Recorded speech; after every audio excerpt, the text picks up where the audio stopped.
Hello, everybody. Welcome to a Moment of Clarity. Thanks for joining me. Please take a minute to share this and let folks know. Today, I have a wonderful guest, Sivan Tal, who is the father of someone refusing to enter the IDF, the Israelis' so-called defense force, just like we here in America have a defense department, all of which are focused on offense, on attacking others, on continuing our empire. Of course, so defense force is a euphemism, as our military and the Israeli military love to use. But thank you for joining me. Please take a second to share this. Let's see. I will be going live in a second on Rockfin as well. But thank you very much. And for those of you who joined yesterday, don't worry. He's actually here today. This time, it's not a fake out. This time, I'm not tricking you. He's actually here.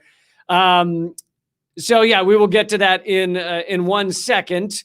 What else do I need to tell you? Not sure what else. All the donations, all the proceeds from Super Chat donations will go to those in need. And for those of you who are in need, feel free to email commoncensored@protonmail.com. And hopefully we can get you a little assistance. We're not talking about anything grand. We're just talking about, $100 or something that can get people to their next paycheck, that type of thing. commoncensored@protonmail.com. Okay, so hello from Norway. Hello to others. Hi, Tamara, or it could be Tamara. Maybe I'll find out the answer tomorrow. Yeah, that was hysterical. I'm starting off real funny. But so to get into this, I thought I'd show you a news story that will help introduce our guest. This is about the International Criminal Court has just recently, let me show you here, from the New York Times. You can't get any better propaganda than the New York Times. This is from the ICC will now investigate accusations of war crimes in Israeli-occupied territory. Israel's actions in the Gaza war in 2014 will be one focus of the inquiry. The decision to investigate infuriated Israel and was welcomed by the Palestinian leadership. Even though that title does not have much propaganda in it, you can still see the hints of propaganda. For one thing, you notice it infuriated Israel, as in all of Israel, all of the people, everyone in Israel was infuriated, but it pleased the Palestinian leadership, which we have carefully been led to believe is just pure evil. So it basically pleased these evil people, if you're going by American propaganda, and it infuriated a whole country, every one of them. Not a single Israeli was happy to see the ICC look into Israeli war crimes. But anyway, that little word usage propaganda aside, this is yet another update, yet another move in people becoming aware about the war crimes that are done in Israel's name, that are done by Israel's defense force, quote unquote. And something else you need to know before getting into this interview is that the Israeli military quote unquote service, there's so many euphemisms. It's like every other word is like a euphemism. You're in service of the IDF, but I'm doing my best to use the euphemisms because that's the way people normally talk, but also explain them. But anyway, it is mandatory to be in the Israeli army, the Israeli military, for, I believe, 2 years. And that is why the refusal of the Tal family is so important. And I'll let him explain it more because I think that'd be better. So please welcome Sivan Tal. Hello. Hi, Lee. It just occurred to me, I'm probably pronouncing your first name wrong. How do you pronounce it? Sivan Tal. Oh, okay. I was the close. best I ever had an American pronouncing my name was you. I don't know how I got that so right. All right. Anyway.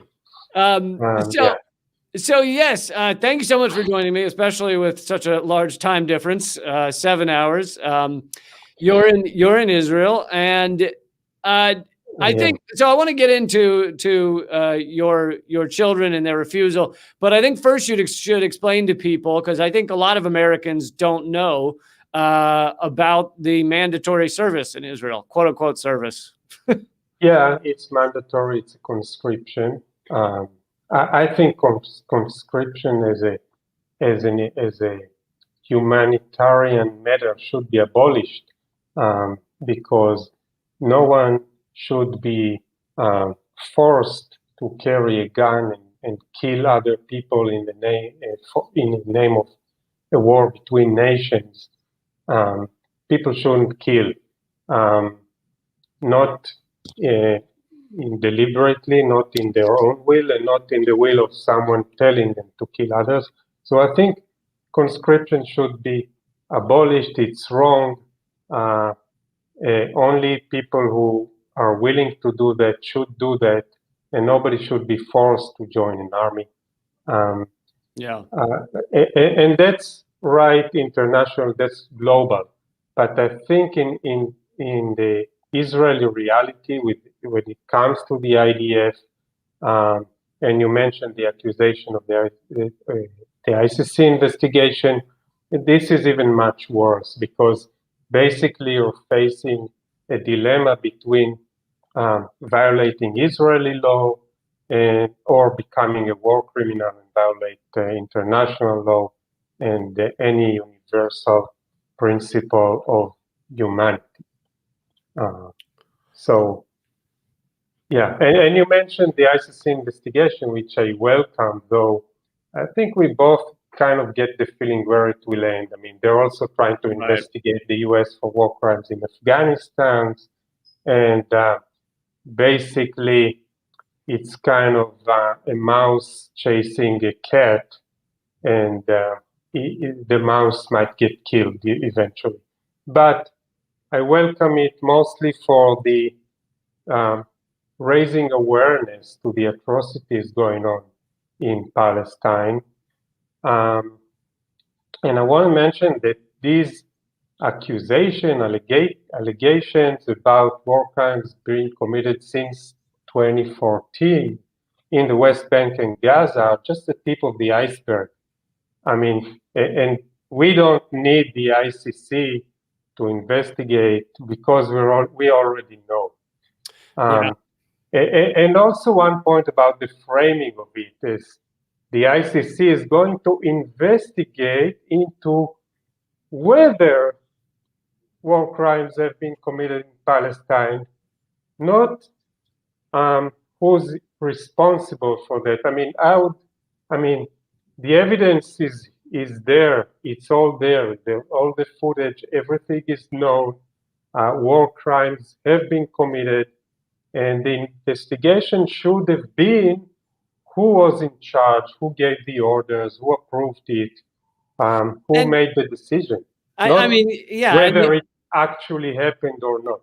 And these war crimes are ongoing. I mean, you can watch video right now of the Great March of Return, where IDF is just shooting, children, old women, medics, and these are all unarmed people approaching the fence. But anyway, we can get more into that. You like making analogies. So suppose that in post-World War II, someone suggests opening an international investigation into whether Nazi Germany has committed crime against humanity in World War II.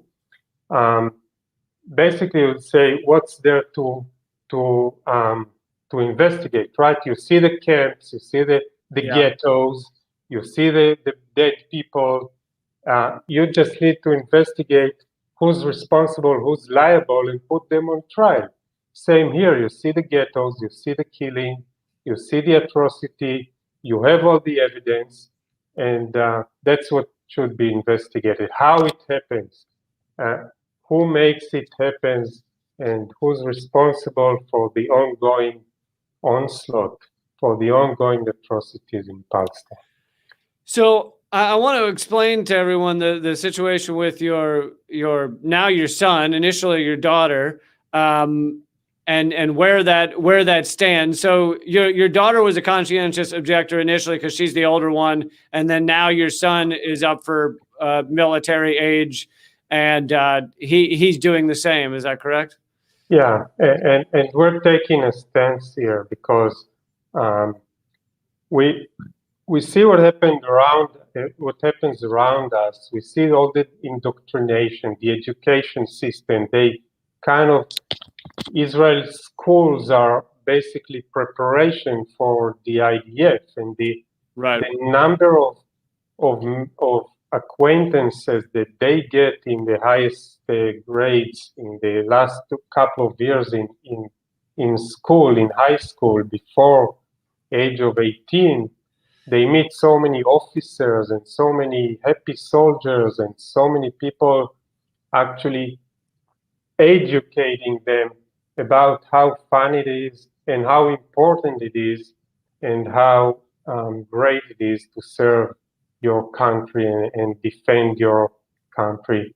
That it's kind of leaving no choice. And when parents are actually proud of their kids going there, it makes it a whole lot worse. And we think that it's important that parents also say a word, because these are kids, these are, they've been indoctrinated. That's unfair.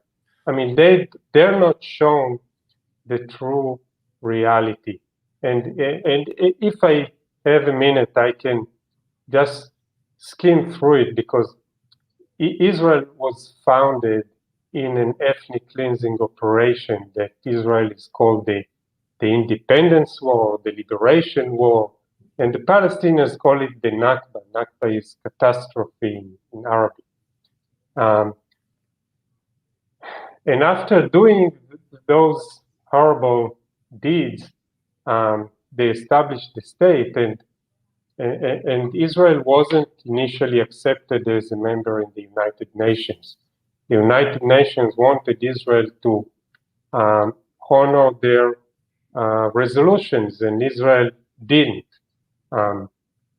So in order to get accepted as a member of the UN, Israel committed to honor those resolutions. One of them was 194, a resolution which basically says that Israel should allow all the Palestinian refugees to return to their homes in peace and live in peace. The other was all the sections in the Palestine partition plan from 1947.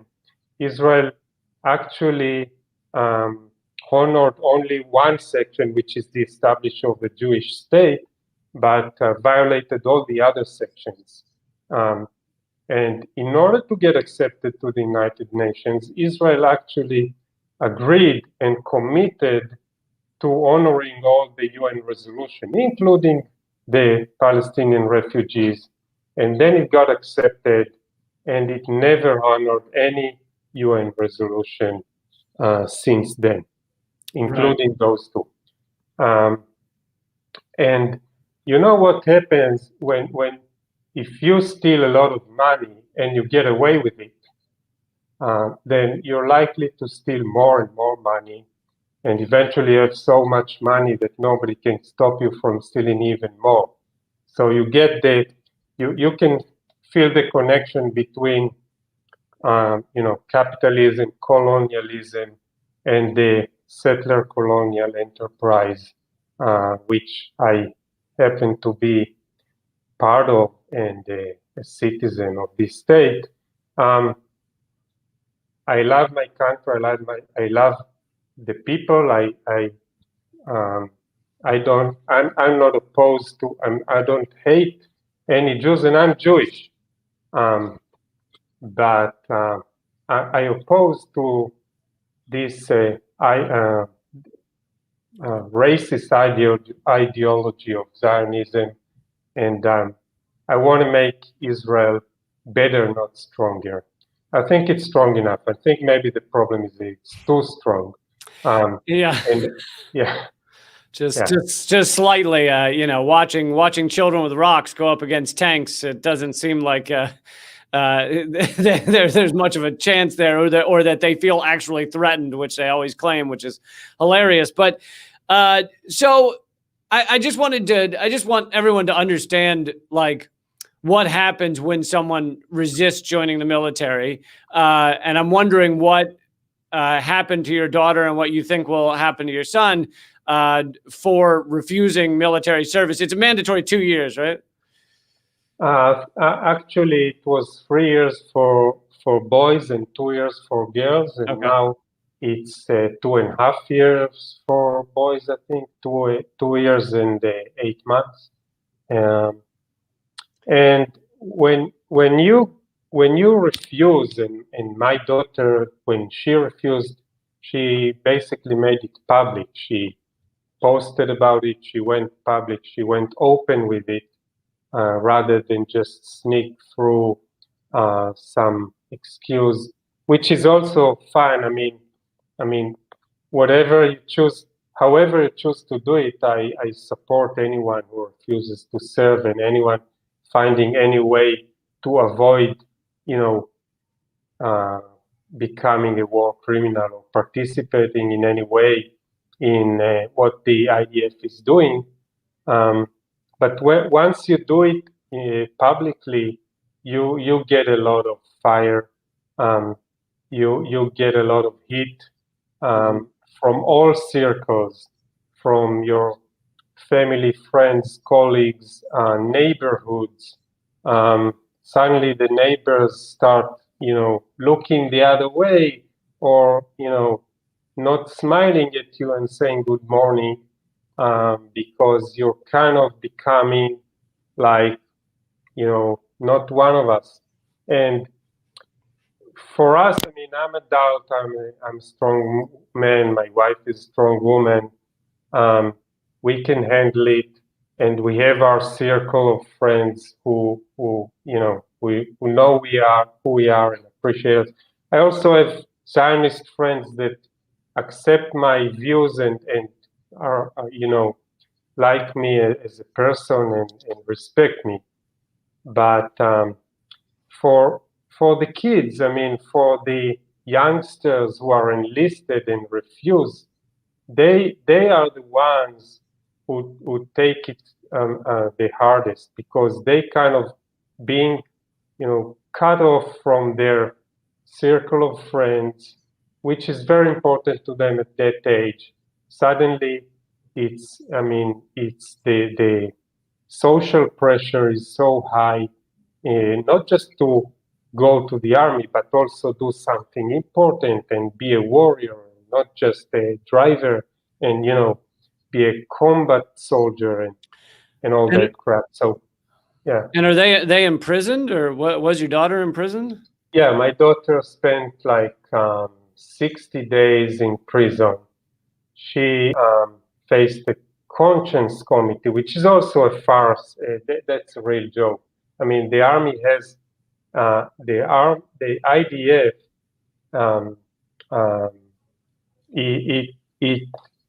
There's some international law that says that people should be exempt for conscience on some conditions. So they have this conscience committee, which consists of a group of IDF officers plus one fig leaf from the academy or something, some doctor from the university, and they get to decide if someone wants to get exempt on basis of conscience, like a conscientious objector.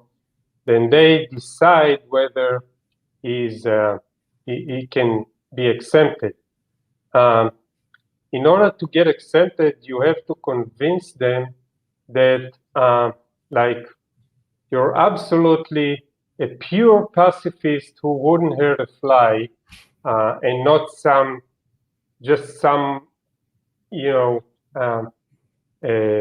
some guy opposing the occupation or being political about it. So if you're political, you're they say that it's political to refuse to enlist, but I say, of course, it's political. Everything is political. Also, joining the army is political, Right. right? But it gets to the yeah, it gets to the absurd of being asked questions like, consider you're a guy with a knife chasing your mother, going to kill her, and you got a gun in your hand. Would you kill him to save your mom? If you say yes, you're not a pacifist, and you can serve. If you say no, they won't believe you, right? Right. So you have to say something in between. That's incredible. And so yeah, I mean they're terrified that it'll spread, with someone like your daughter saying clearly why she's not joining and that she doesn't want to join. They're afraid that they'll end up with thousands of young people that will say they're no longer going to be part of a military service that involves war crimes. Do you have any idea how many, what percentage of young people refuse each year? Is it just a tiny percentage? Yeah, so let's say the IDF does give some statistics, and it's about actually only about 50% are actually enlisted out of the Israeli citizenry, because there's the Arabs who are exempt. Orthodox girls or religious girls that declare that they have a religious way of living, which is another reason for exemption. All these Orthodox guys going to yeshivas and whatever get exempt. And there's also a lot of gray exemption, people getting out in all sorts of medical conditions, psychiatric conditions, whether they're real or a little bit exacerbated, whatever. Like Donald Trump, who said he had bone spurs. You can do that type of thing. Yeah.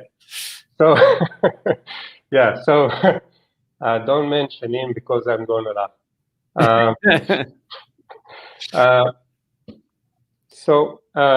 So you people who are actually go public about it and are conscientious objectors of the kind my daughter was, there are a handful each year. Okay. Yeah, and those guys, the IDF make them pay for it. People should know that they go to jail for a significant amount of time, so that people don't follow suit. And I think over email you said that with your son, legally it may be something new, because legally you're claiming that your son doesn't want to join either, but legally you're saying that you and your wife are still his guardians despite him being technically of age, and therefore you should be able to keep your children out of the military. Is that correct? I think that that's our duty as parents, to do all we can and pursue any legal support we can. I don't know if that will actually get us through court. Probably not. But at least we can, tell ourselves that we did whatever we could to help him get exempted. And actually, I mean, we want to stand between the authorities, between the IDF and our son. He's young. He's just 18. He's been indoctrinated. He's under, all the social pressure, all these circles. Everybody goes, everybody serves.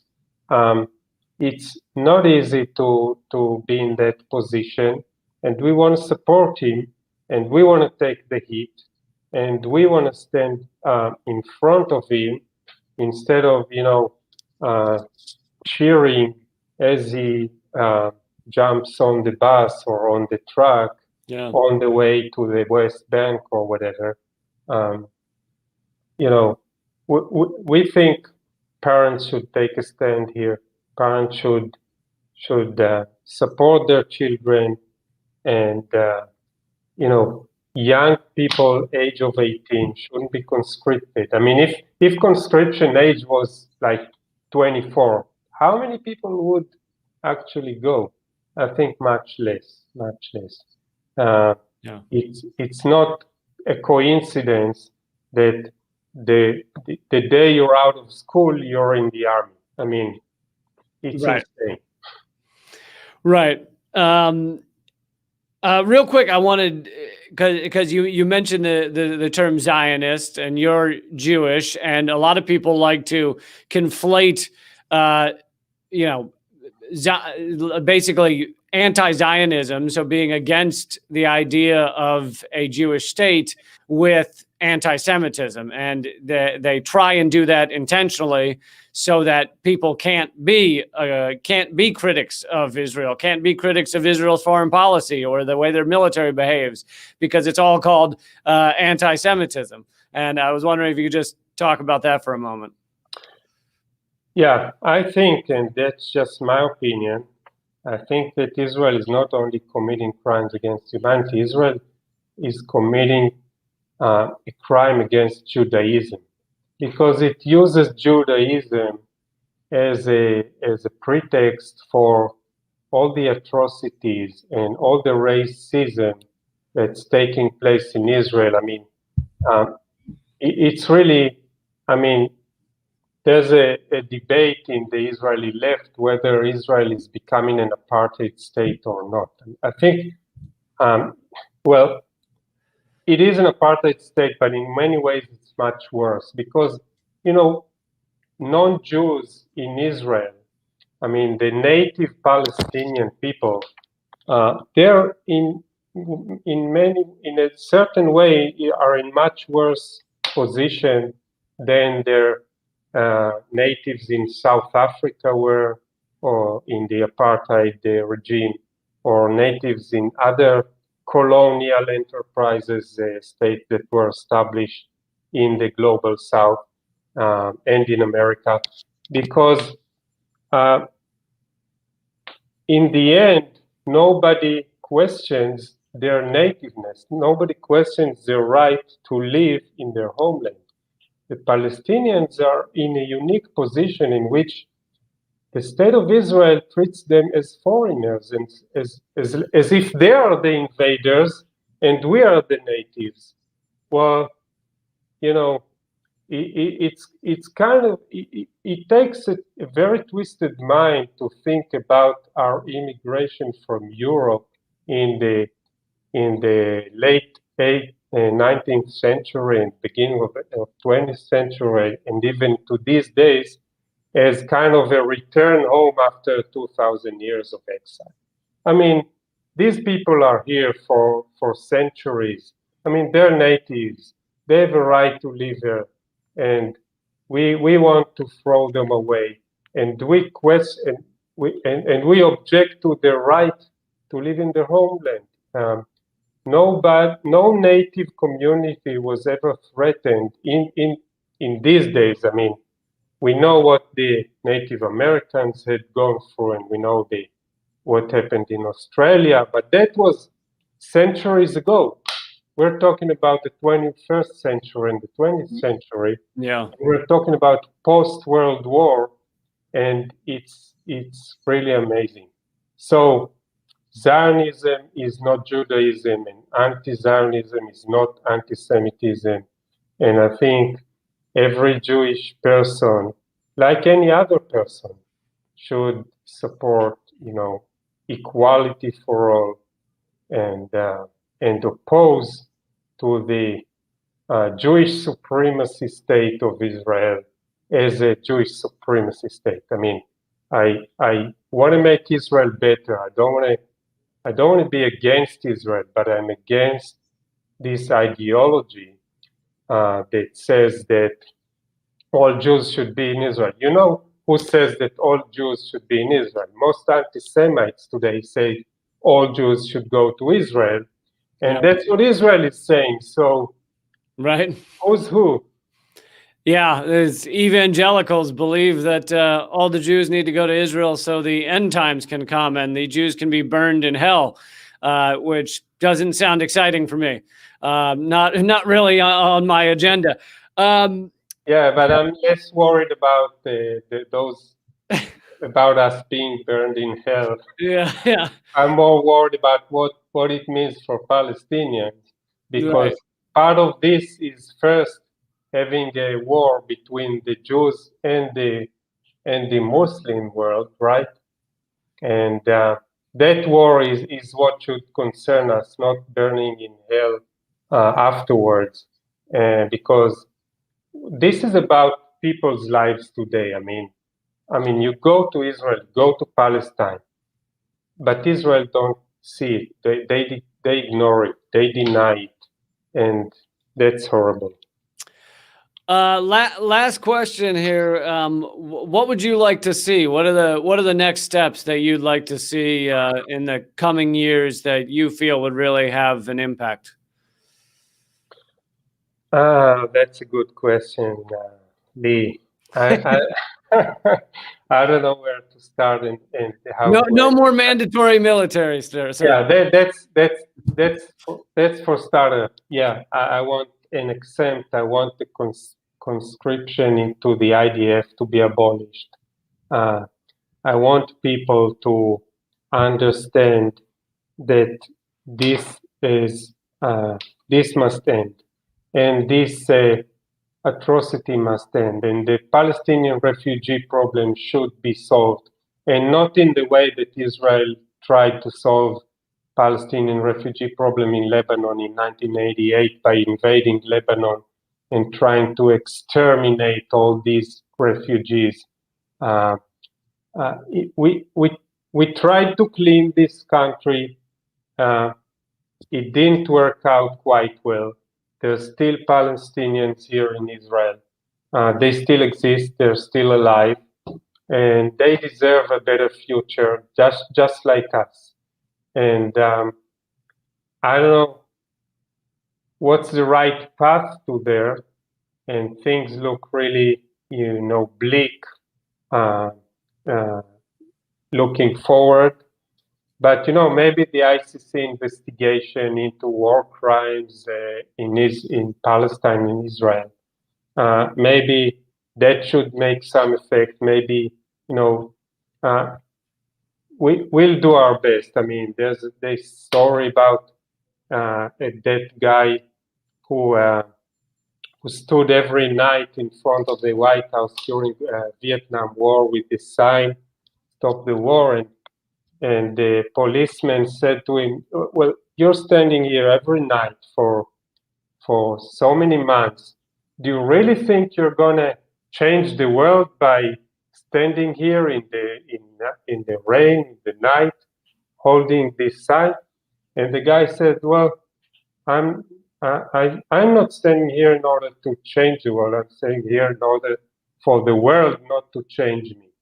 So at least, at least Israel won't change me, even if I won't make it and make a big change in Israel. But even little change, I mean, keep it alive until more forces come and make a better world eventually. Well, you and your children are important because you serve as an example and you inspire people to stand up against these powerful forces that are doing wrong and create so much death and destruction. So, thank you so much. Thank you. Tell them thank you for me as well. Sure. Thank you. Hope to talk soon. Sure. That was Sivan Tal. He is a citizen in Israel, lived there his whole life, I believe, and with his wife and their children. And both their children are conscientious objectors, refusing to join the IDF, the Israeli Defense Force. And I think that, this is just another kind of crack in the veneer of the idea that Israel wants you to believe, that the United States wants you to believe, that Israel can go on being like this forever, that it can just oppress and destroy Palestinian lives forever, and that will be fine, and just get used to it.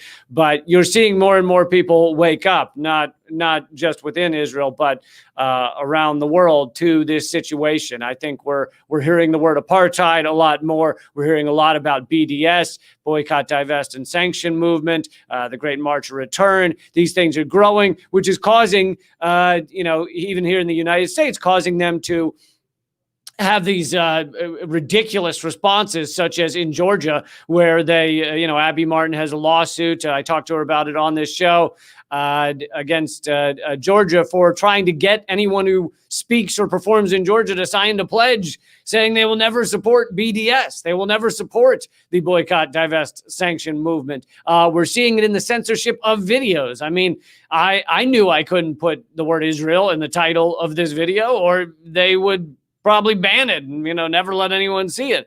Who knows whether it'll get suppressed anyway, because they can obviously, voice to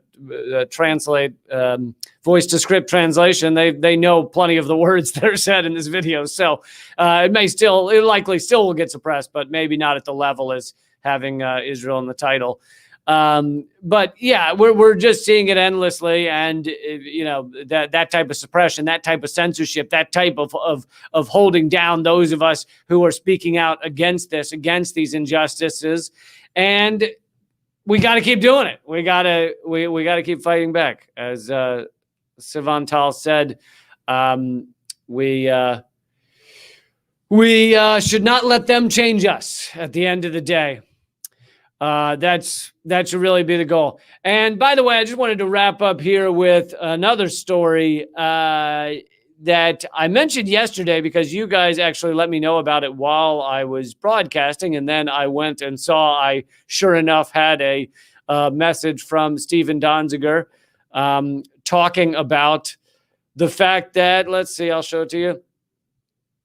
The fact that he had a big win in his case against Chevron, or actually it was a big loss for Chevron. So this came out yesterday. Donziger wins. So most of you know, I had Steven Donziger on earlier this week, the lawyer that won an extraordinary victory against Chevron. This is another extraordinary victory in the New York Federal Appeals Court. In a major rebuke to Chevron and controversial U.S. trial judge Lewis Kaplan, that's the corrupt judge who has had Donziger under house arrest for over a year and a half. In a major rebuke, a New York appeals court today threw out a key contempt finding against human rights attorney Steven Donziger that had been used to fine him millions of dollars in court costs and led to criminal contempt charges that resulted in an unprecedented 19-month house arrest without trial. This is an extraordinary legal victory that should lead to the enforcement of the environmental judgment against Chevron and the dismissal of the criminal contempt case against Donziger. This is also a victory for indigenous peoples throughout the world against oil industry polluters. So this is a big win for him, but it actually is not over. He's not, as far as I can tell, he's not allowed out of house arrest yet. There's other aspects of Chevron's attack on him. So it's not over. I would keep following Steven Donziger, keep following what he's doing. But, Donziger and Sivan Tal's family and who else do I have on this week? Lillian House in Denver, Aurora, Denver, and Matt Johnson, who was on Redacted VIP. All of these people this week ended up being a theme. All of these people are facing charges for standing up for what's right, for standing up against injustice, for standing up against the corporate state, the military state, for standing up against these things.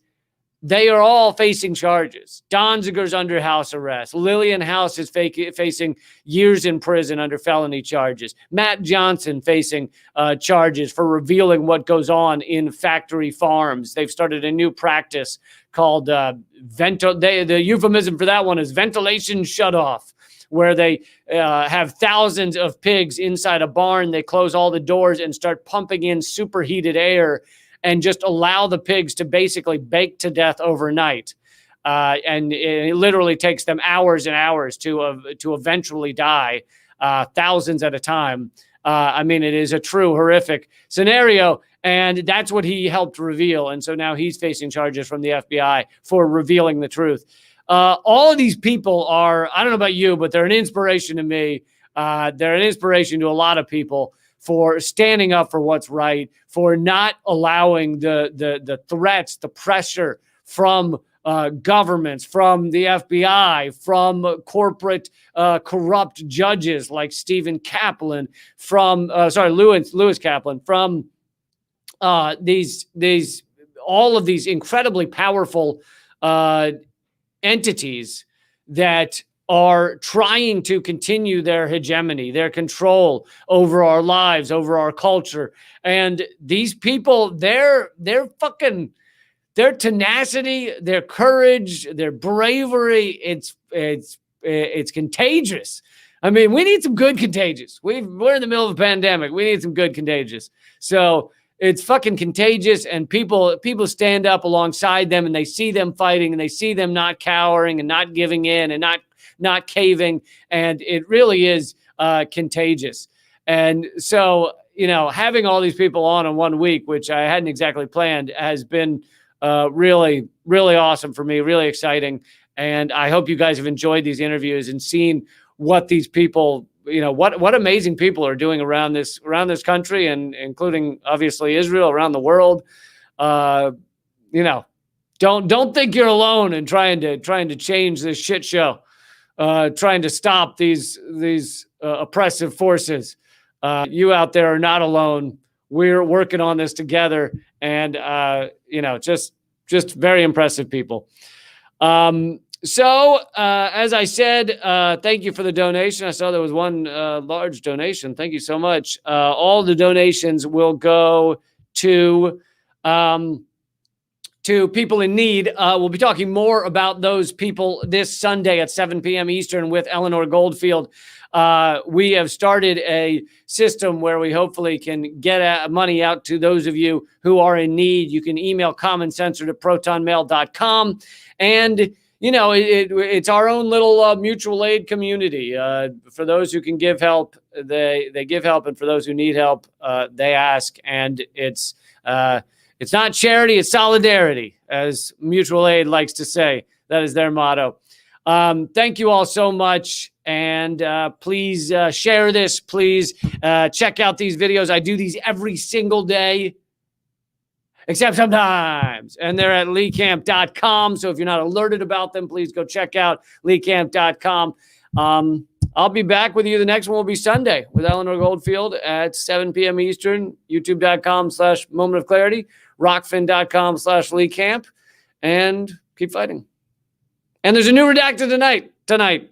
So watch that as well.